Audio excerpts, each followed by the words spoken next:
Let's talk about Formula One, because right now, it's not just a sport anymore. It's a financial juggernaut where team valuations are just skyrocketing. Today, we're going to pop the hood on this incredible growth and look at how one iconic team raced its way to a multi-billion-dollar price tag. Let's get into it. Everything really starts with this one number, $4.1 billion. I mean, that is a staggering figure. It just kind of hangs there in the air. But what in the world is actually worth that much? Well, that's the new valuation for a single racing team, McLaren, after they sold off a recent stake. And to put that into perspective for you, there are only 10 teams on the entire grid. So this isn't just a big number. It's a massive, seismic shift in how these teams are being valued as businesses.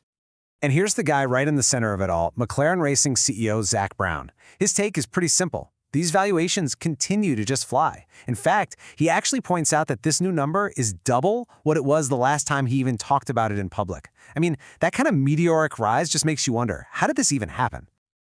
Okay, so first up, we are going to unpack this massive number and really try to understand the forces that are shaking up the entire sports world. Then, we'll dig into the single biggest reason for all this. Because, as it turns out, one fundamental change to the rulebook was basically the key that unlocked Formula One's massive financial potential. And that change is called the cost cap.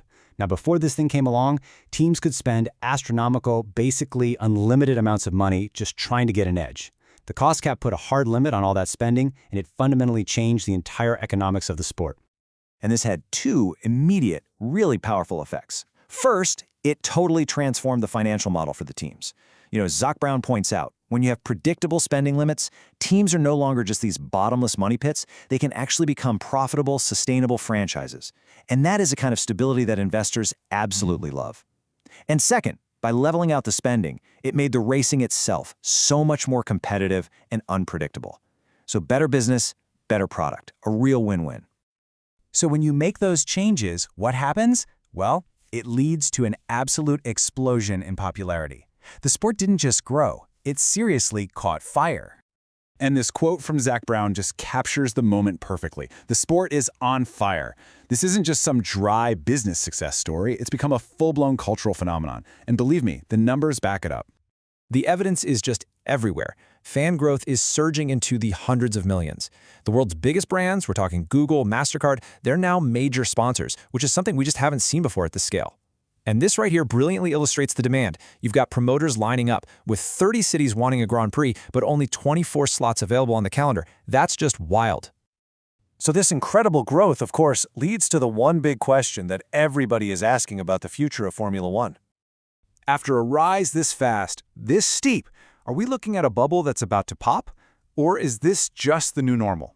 Have valuations finally hit their peak? There are really two distinct camps here. On one side, you have investors who look at this rapid growth and they see a classic bubble. But on the other, there's a pretty compelling argument from history. I mean, record-breaking deals in sports, they often look crazy at the time, but 5 years later, they almost always look like a bargain. The trend line, historically, has only gone in one direction, up. Unsurprisingly, Zak Brown falls firmly into that boom camp. He believes Formula One isn't even close to its ceiling, and that the sport still has a huge amount of growth potential just waiting for it. So the sport's value is clearly in pole position, driven by smart rules and just this surging demand. But, just like in any race, the victory isn't decided on the straightaways. The biggest question is always what's lying in wait around that next corner.